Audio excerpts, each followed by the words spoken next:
All right, guys, back with another article out of the April 2025 issue of Kavaiola. Title of this article is Revolutionizing Hawaii's Food System. Hawaii has a long way to go in addressing food insecurity.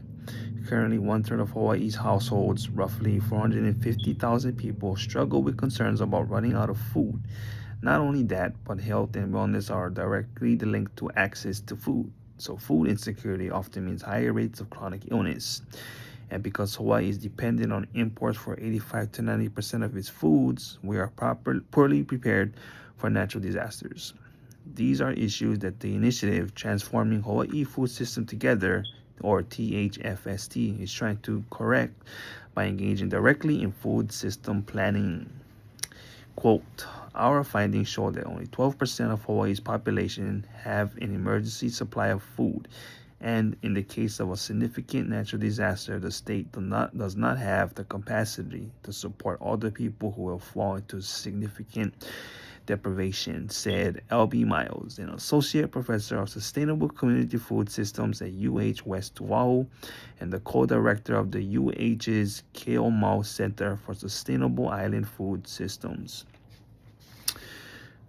The idea behind the initiative was to really convene stakeholders across the agriculture and food system landscapes in Hawaii to begin physically convening people to talk about the legislation that's in front of our state legislature and begin constructing a common vision for food system change in Hawaii.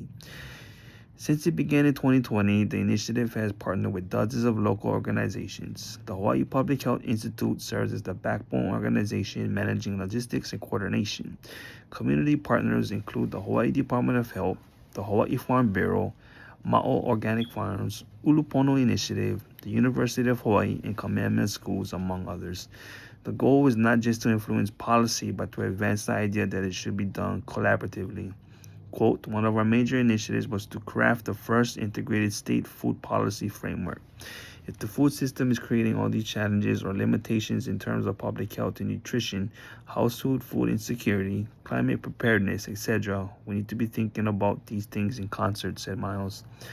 The THFST's annual Hawaii Food System Summit is another way stakeholders stay informed. During the summit, Miles explained that its network of stakeholders spend time talking about what can be done at the state or county level to reduce barriers and implement needed infrastructure. They also review legislative bills that have been advancing. There's quite a number of bills introduced by our stakeholders that have been part of the Transforming Hawaii Food System initiative, Miles quoted. One bill he's currently watching is Senate Bill 1186, which would establish a statewide interagency food system coordinator and working group.